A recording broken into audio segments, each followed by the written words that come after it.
আগামীকাল ভারতকে বিদায় করে দিতে শক্তিশালী একাদশ নিয়ে মাঠে নামবে জিম্বাবুয়ে। অস্ট্রেলিয়া ও শ্রীলঙ্কাকে হারিয়ে এবার তাদের লক্ষ্য ভারত বধ। এদিকে যত গর্জে তত বর্ষে না, বর্তমান বিশ্ব চ্যাম্পিয়নদের ঠিক তেমনই দশা। জিম্বাবুয়ের বিপক্ষে ছোটখাটো জয় পেলেও খুব একটা লাভ হবে না ভারতের। টিকে থাকতে বড় জয়ের সমীকরণই তাদের জন্য। জিম্বাবুয়ের সম্ভাব্য একাদশ ও ভারতের বিদায় থেকে বাঁচার সমীকরণ জানাবো প্রতিবেদনে। ভারতের বিপক্ষে ডু অর ডাই ম্যাচে মাঠে নামবে সিকান্দার রাজার জিম্বাবুয়ে। যদিও ওয়েন্ডিজের বিপক্ষে বড় হার দেখেছে দলটি, তবে গ্রুপ পর্বে অস্ট্রেলিয়া এবং শ্রীলঙ্কার মতো দলকে হারিয়েই এখানে এসেছে তারা।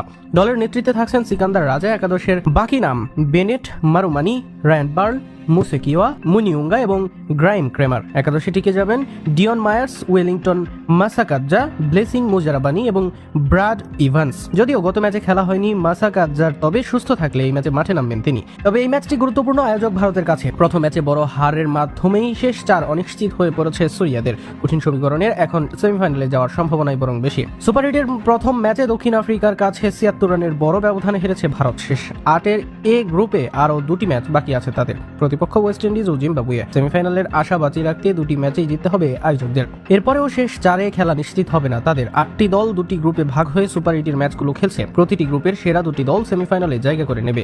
নিজেদের বাকি দুটি ম্যাচ জেতার পাশাপাশি গ্রুপের অন্য ম্যাচগুলোর দিকেও তাকিয়ে থাকতে হবে ভারতকে। দক্ষিণ আফ্রিকার কাছে জিম্বাবুয়ে ও ওয়েস্ট ইন্ডিজের হার কামনা করতে হবে ২০০৭ ও ২০২৪ সালের চ্যাম্পিয়নদের। সেক্ষেত্রে ৬ পয়েন্ট নিয়ে গ্রুপ সেরা হয়ে সেমিফাইনালে পৌঁছে যাবে এডেন মার্কারামের দল। ৪ পয়েন্ট নিয়ে তাদের সঙ্গী হবে ভারত। ২ পয়েন্টের বেশি না পাওয়ায় সুপার এইটের পথ চলা থেমে যাবে জিম্বাবুয়ে ও ওয়েস্ট ইন্ডিজের।